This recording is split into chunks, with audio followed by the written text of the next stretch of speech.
We need someone with real enterprise-level experience for what comes next, Derek said, holding a champagne glass, his smile polite but hollow. Around us, the party never slowed. People toasted, laughed, and clinked glasses, completely unaware that my world had just fallen apart. I stood there in the Chicago Skyline Lounge, unable to speak, as our chief executive officer calmly dismissed me at the exact celebration honoring the $20 million contract I had just landed. The very deal that had pulled Veltrix Optics back from the edge of bankruptcy. HR will reach out about your severance, he added lightly, the same way someone might comment on the weather, ignoring the fact that he had just crushed 5 years of my career. Then he turned his back and rejoined the board members, leaving me standing alone with a full, untouched glass of champagne. My name is Elena Morrison, Senior Client Strategist, or at least, I was that title about 30 seconds ago. At 39, I had poured endless hours into building international relationships. I took red-eye flights, missed family moments, and sacrificed parts of my personal life to close this deal. Tonight was supposed to be the highlight of my career. Instead, I stood still as Derek proudly introduced Bradley Thompson, my so-called more enterprise-experienced replacement, to our investors. I took a slow breath, set my glass down, and looked around the room. No one even noticed me. The celebration of Veltrix's sudden financial recovery continued like nothing had changed. Meanwhile, I was trying to accept the truth. I had become disposable, useful only until the company climbed high enough to kick the ladder away. I quietly thanked a few teammates who had worked alongside me, careful not to let my shock show. Then, before dessert arrived, I slipped out through the service exit to avoid uncomfortable conversations. As soon as I stepped outside, the cool night air hit me, sharp, steady, and grounding. Downtown Chicago glowed all around me, completely unaffected by the disaster unfolding in my life. I flagged down a cab and gave the driver my address while checking my phone. 3 missed calls from Natalie Wu, CEO of Orbison Digital, our newest client. The same client who had personally asked for me to lead her project just that morning. The same client who had no idea I had just been fired. My phone buzzed again. Natalie calling back. My thumb hovered over the screen. I should let it ring. That would be the professional thing to do. Let Derek deal with the consequences. But 5 years of building trust made that impossible to ignore. Natalie and I had always worked with honesty. Could I really start lying to her now? I answered. Elena, I've been trying to reach you, Natalie said warmly. I just wanted to congratulate you again on the contract. Her excitement was unmistakable. A quiet warning went off in my mind. Something was coming, something I didn't fully understand yet, but I could feel it was important. I've always been a planner by nature, long before it became my job. Growing up as one of 8 children forced me to think ahead, notice what people needed, and choose wisely which battles to fight. When my mother became ill, I organized her care schedule, searched for treatment options, and translated medical language for my siblings. When she passed away, I handled all the arrangements while my father fell into grief. I was 17. Those early experiences shaped my entire career. At Veltrix Optics, I climbed fast, from marketing coordinator to client liaison to senior client strategist in just 7 years. I had a natural ability to understand clients, often before they fully knew what they needed themselves. That instinct is what started the Orbison Digital Partnership 5 years ago. Back then, they were a small startup with big ideas but limited funding. Most people only saw the risks. I saw their potential. I convinced Derek to give them fair terms when nearly everyone on the board pushed back. They're too small, the board had said, not worth the trouble. But I believed in Natalie's vision. I trusted her leadership. Most of all, I saw how both companies could grow stronger together. Veltrix would supply the custom optical components her technology needed, and Orbison would push us to innovate beyond our usual boundaries. For 5 years, I carefully built that partnership. I stayed up for 2 a.m. calls when Natalie was overseas in Asia. I flew to their offices every month. I learned their entire operation so well that I could predict their needs before they voiced them. I shielded them when Veltrix's corporate pressure became too aggressive. Then Orbison achieved a breakthrough, a groundbreaking augmented reality system that required specialized custom optics. I was the one who shaped the massive agreement that would benefit both sides. A $20 million contract that arrived at the exact moment Veltrix was struggling with severe cash problems after a failed product launch and manufacturing setbacks. The deal I had secured had rescued the company, and my reward was losing my job. Elena, are you still there? Natalie's voice pulled me back to the moment. Yes, sorry, I said quickly, my thoughts racing. I just stepped outside for some fresh air. I wanted to tell you how thrilled our team is to have you leading this project, she continued. Your ability to understand both the technical and business sides is exactly why my board approved such a major commitment. My stomach dropped. Natalie had no idea what had just happened. And clearly, Derek hadn't bothered to inform her that I had already been replaced. That's very kind of you, I managed to say, buying myself a few seconds to think. I just sent the full requirements document to your team and copied you on it. We're ready to move quickly. I had to choose what to do right then. Should I tell her the truth and let Derek deal with the mess? Or was there another path, one that could deliver justice while protecting my future? Natalie, there's something you should know, I said as I stepped out of the taxi in front of my apartment building. Tonight's celebration wasn't only about the contract. There were some internal changes announced as well. There was a pause. What kind of changes? I leaned against the stone exterior of my building and gathered my courage. Derek has decided to replace me as the lead on the Orbison project. He said they're bringing in someone with more enterprise experience. The silence on the other end lasted several long seconds. That's unacceptable, Natalie finally said, her tone sharp and steady. We signed this contract with the clear understanding that you would lead the implementation. Your knowledge of our technology is essential. I closed my eyes as relief and quiet validation washed over me. Thank you for saying that. I'm not just saying it, she replied firmly. I mean it. This changes everything. Her voice now carried the familiar edge I recognized from tough negotiations. Do they understand that your involvement was a condition of the agreement? I don't think so, I admitted. Derek seemed caught up in the celebration. He's probably assuming the deal is secure no matter who manages it. Another stretch of silence followed. I could almost hear Natalie thinking through her strategy. Elena, I need to make a few calls, she said. Can we speak again first thing tomorrow? Of course, I agreed, though I honestly didn't know what my position would look like by morning. After the call ended, I entered my apartment and kicked off my heels. The city lights shimmered through the floor-to-ceiling windows, a view I normally loved. Tonight, they felt like they were mocking my sudden professional freefall. I opened my laptop and drafted 3 different emails. One to Derek, outlining my achievements and questioning the timing of his decision. One to Human Resources, requesting official documentation of my termination. And one to my professional network, announcing that I was suddenly open to new opportunities. But I didn't send any of them. Not yet. Instead, I opened a bottle of wine and began reviewing the detailed project file Natalie had mentioned. The document was massive, hundreds of pages filled with technical specifications, timelines, and layers of dependencies. I was one of perhaps 5 people at Veltrix who fully understood its complexity. Bradley Thompson, my replacement, was absolutely not one of them.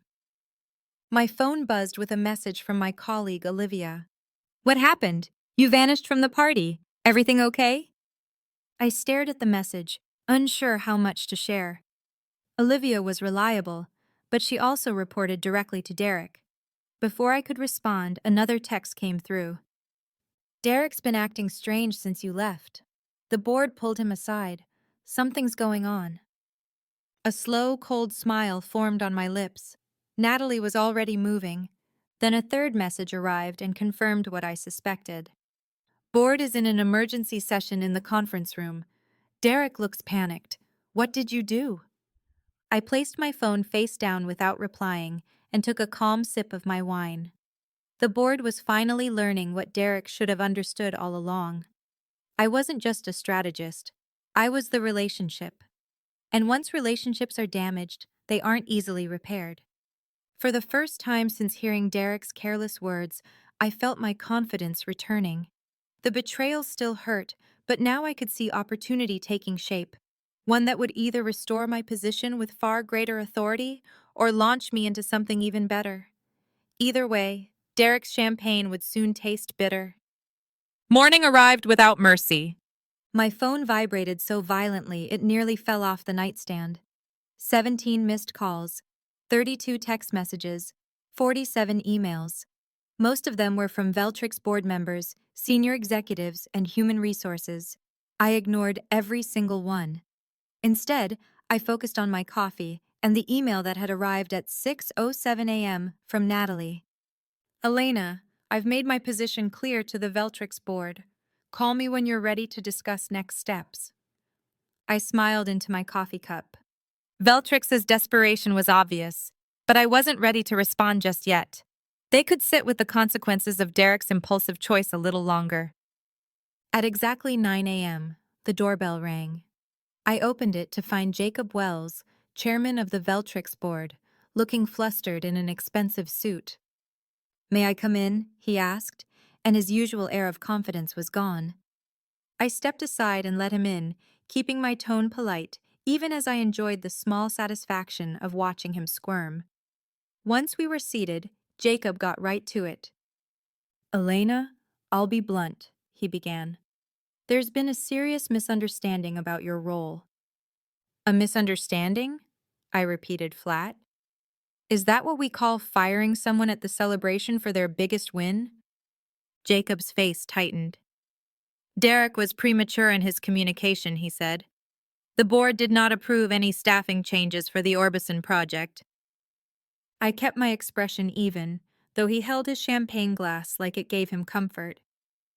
He overstepped badly, Jacob admitted, jaw clenching. We spent the night in emergency sessions after multiple calls from Natalie Wu. She made it crystal clear, without you, there is no contract. There it was, the leverage Natalie had given me. So Derek had made a unilateral move that put a $20 million deal at risk. That was a major leadership failure. Jacob nodded. The board shares your concern.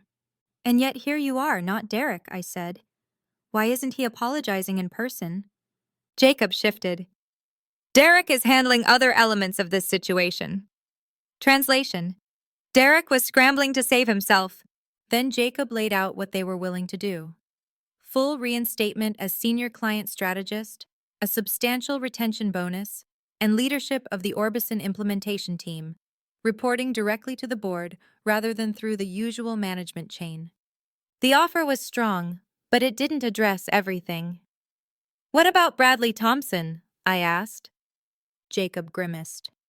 He'll be reassigned to another department. I sipped my coffee and let the silence stretch. Jacob started fidgeting, the same tell I'd seen in board meetings when he was nervous. I'll need time to think, I said finally. Time is short, Jacob said, voice tight. Natalie has given us until noon to confirm your participation, or they begin exploring legal options to withdraw. I arched an eyebrow. So they wanted my answer in, I checked my watch, 3 hours, ideally sooner. I stood to end the meeting. I'll call you before noon. After I closed the door on a clearly unsatisfied Jacob, my phone buzzed. A text from Olivia. Derek cleaning out office, board forcing resignation. Then another. Confirmed Derek out. Jacob acting as interim CEO. The board had moved faster than I expected. Derek was gone, problem solved. Their quick action suggested real urgency, or at least a real fear of losing Orbison's contract. More messages piled in, and then one came from an unknown number. Morrison, I'm Thomas Blackwood, CEO of Crystalline Audio. We should talk about your future. Lunch today. I believe we can offer something far more valuable than damage control. A slow smile spread across my face. Options were appearing. The restaurant Thomas picked was a quiet, upscale Italian spot in the financial district, privacy part of the price. He greeted me, tall and composed, about 50, the kind of man used to getting his way. Crystalline Audio was Veltrix's biggest rival in acoustic optical tech, competing in many of the same markets. Elena Morrison, he said, extending his hand. Your reputation precedes you. Thanks for seeing me on short notice. We exchanged small talk while the waiter took our drink orders. When we were alone, Thomas leaned in. I'll be direct, he said. We've watched what you did with Orbison Digital. The contract you landed matters not just for its value, but for the strategic position it gives you. I raised an eyebrow, curious where he was going. Veltrix doesn't deserve you, he continued. What Derek did was outrageous, and the board's scrambling doesn't undo it. You seem well informed about internal matters, I said. Thomas smiled. Chicago's tech circle is small. News travels fast, especially when it involves a $20 million contract and a CEO getting pushed out. My phone buzzed in my purse, probably Jacob again, growing desperate as noon neared. I ignored it. So what's the offer? I asked. Executive Vice President of Strategic Partnerships at Crystalline, Thomas said. Double your current salary, significant equity, and a seat on our executive committee. The proposal was stunning, beyond what I'd imagined. I thanked him, then he corrected me. That's not generosity, it's strategy. We want the relationship you've built with Orbison. We want your skill in structuring complex deals. And we want to deny those assets to Veltrix. There it was, the real motive. Hiring me would be both an acquisition and a strategic blow to their rival. If Orbison doesn't follow you to Crystalline, I asked, testing his commitment. What then? Then we've still acquired an exceptional strategist, and Veltrix has still lost one, he said. He slid a folder across the table, the formal offer. The signing bonus alone was meant to cover any short-term disruption. I opened it, and my breath caught. The signing bonus was 7 figures. This is compelling, I admitted, closing the folder.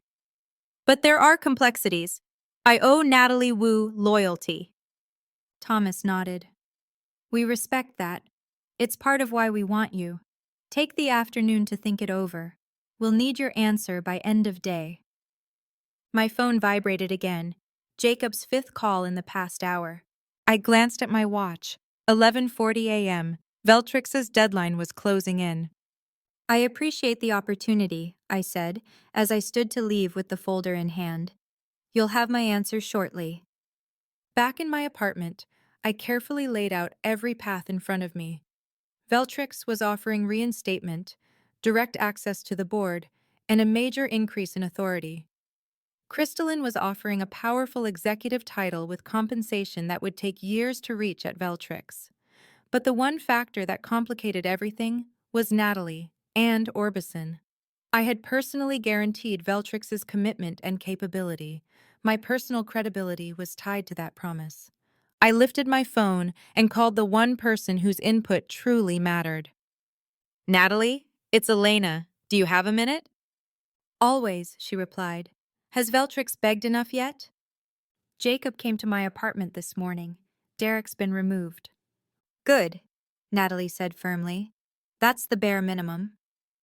I've also received an offer from Crystalline Audio, I added, watching the city through my window. Executive Vice President. Strong package.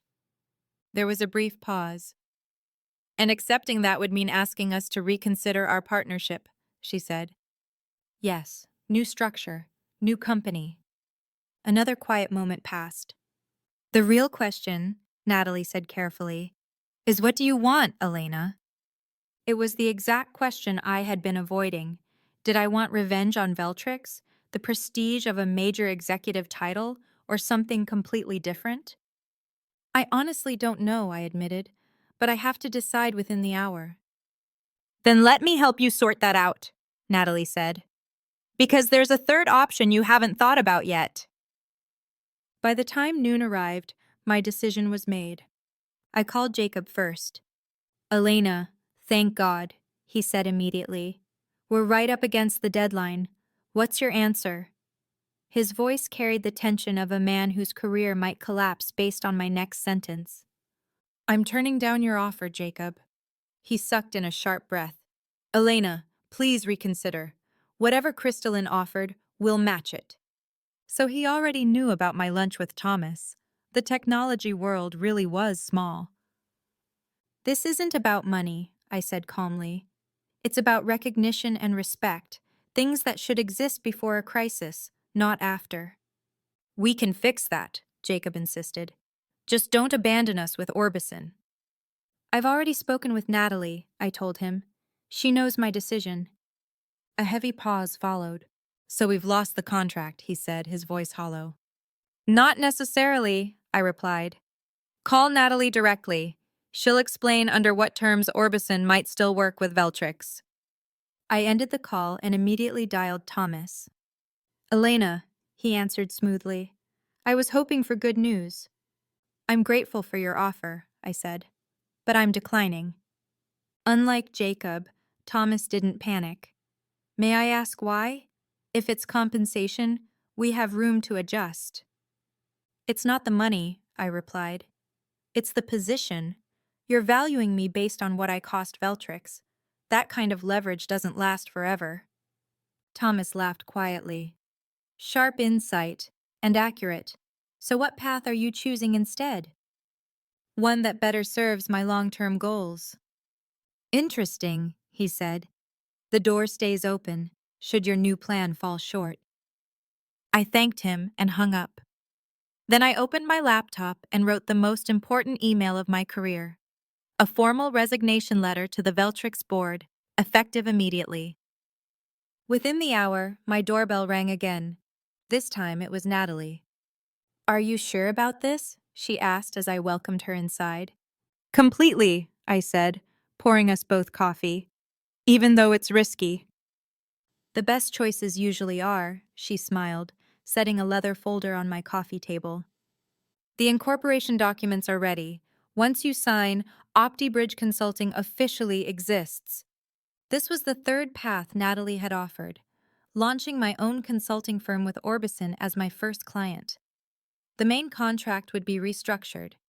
Veltrix would still manufacture the components, but I would oversee implementation independently. The Veltrix board is in complete chaos, Natalie added. Jacob called me right after he spoke with you. I gave them the new terms. And? I prompted. They keep the manufacturing role only if they agree to work with OptiBridge as the official implementation partner. They're reviewing the legal risks, but they'll accept it. They don't have another option. I signed the documents, fully feeling the weight of that moment. I was no longer just a strategist. I was now a business owner. The risks were significant, but so were the rewards. There's one more thing, Natalie said, pulling out another document. Orbison is prepared to provide seed funding for OptiBridge in exchange for a minority stake. Enough capital for you to immediately hire a small team. I stared at the proposal, temporarily unable to speak. This wasn't just a career change. It was a complete transformation. Why are you doing this? I finally asked. Natalie's expression turned serious. Because someone with your talent should never be at the mercy of people like Derek, she said. Because I believe you'll build something extraordinary. Then she smiled. And because it's smart business. We get expert leadership while supporting a venture with real promise. As I signed the investment agreement, I reflected on how much my life had shifted in just 24 hours.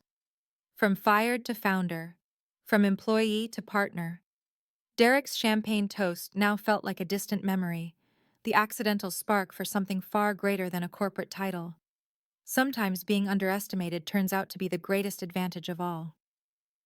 3 months later, I stood inside OptiBridge's new downtown Chicago office, watching my team of 12 consultants handling projects for 4 different clients. Orbison's seed funding had allowed me to attract top talent from across the industry, including, to my personal satisfaction, Olivia from Veltrix, who now led our technical integration division. The Orbison rollout was moving forward perfectly under our direction, with Veltrix begrudgingly meeting their manufacturing obligations. Under the renegotiated contract, their profit margins were sharply reduced from the original deal, a financial hit that had further shaken their leadership after Derek's removal. My phone buzzed with a message from Natalie. Board meeting successful. Additional funding approved for Phase 2. Dinner to celebrate. I smiled and sent back my confirmation. Orbison was thriving under our partnership and already discussing expansion beyond the original scope. The trust I had built with Natalie had become more valuable than ever. A knock sounded at my office door. Elena, Jacob Wells is here to see you, my assistant said. No appointment. I raised an eyebrow. The last I'd heard, Jacob was barely holding things together as interim CEO at Veltrix. Send him in. Jacob looked noticeably more worn than the last time I'd seen him. New stress lines framed his eyes. Thank you for seeing me, he said, declining my offer to sit. I'll be brief. The Veltrix board is considering a strategic reorganization, and I've been authorized to explore every option. What kind of options? I asked, already sensing the answer. Acquisition by OptiBridge. The irony almost made me laugh. You're asking me to buy the company that fired me? Jacob winced. The board acknowledges the history, but Veltrix still has valuable manufacturing capabilities that would complement your consulting operations. The valuation would be reasonable. Reasonable meaning deeply discounted from 3 months ago, I said. He didn't deny it. We've lost several key clients since the Orbison restructuring. Our stock adjusted accordingly. For a moment, I allowed myself to fully absorb the reversal. The company that had cast me aside was now offering itself to me at a bargain. Leave the proposal, I said. I'll review it with my team. The acquisition file stayed on my desk for a week while we conducted full due diligence. Veltrix's condition was worse than Jacob had admitted. Talent was bleeding out. Production delays were stacking up. A major cash shortage loomed by quarter's end. Still, the manufacturing infrastructure remained valuable and, properly managed, could become a powerful asset for OptiBridge. The business case for vertical integration was solid. I called Natalie. It's poetic justice, she said after I explained. But is it good business? With the right restructuring, yes, I replied. Their optical manufacturing pairs perfectly with our consulting. Together, we could offer true end-to-end solutions. And yes, the board that approved my termination would be dissolved after acquisition. New leadership, new direction, she said thoughtfully. She paused. Then you've come full circle, from being discarded by Veltrix to potentially owning it. If we proceed, I cautioned, I'm still reviewing all angles. After we hung up, I reviewed my team's valuation models again. The numbers supported acquisition at the proposed price. Still, something felt unfinished. I searched for news on Derek. Industry publications revealed he had landed at a small startup in Austin, a significant step down from his former role. His reputation had taken serious damage after his dismissal, sharply limiting his options. I thought I would feel satisfied. Instead, I felt detached. Derek had unintentionally triggered my success. Without his short-sighted decision, OptiBridge would never have existed. I closed the search and returned to the proposal. This was no longer about revenge. It was about building something meaningful out of an unexpected opportunity. The next morning, I called Jacob. OptiBridge will acquire Veltrix, with conditions, I said. The manufacturing division stays intact, but the management structure will be fully redesigned. Jacob exhaled with relief. The board expected as much. They'll accept reasonable terms. One more condition, I added. I want the champagne flutes from the celebration party 3 months ago. The champagne flutes? He repeated, confused. Yes, the ones used for the toast when I was let go. Consider it a personal memento. A strange request, perhaps, but meaningful. Those glasses had witnessed both my lowest moment and the start of everything that followed. They were proof that endings often hide beginnings. Jacob agreed without hesitation, likely relieved my demands weren't harsher. After the call, I looked out across the growing OptiBridge team. We were about to expand rapidly, merging Veltrix's manufacturing power with our strategic consulting expertise. The challenges ahead would be massive, but so would the reward. The journey from that painful night to this moment had been swift, surprising, and transformative. Derek's parting words, "We need someone with enterprise experience," now felt almost laughable. I had built an enterprise from nothing in just 3 months, one strong enough to acquire his former company. Sometimes the most satisfying form of revenge isn't about getting even. It's about moving forward so completely that the past loses its power. As I watched my team at work, I realized I no longer needed Veltrix's champagne glasses as proof of how far I'd come. I was writing a new story now, one without Derek. One built on vision, purpose, and success. And that, more than anything, was the real victory.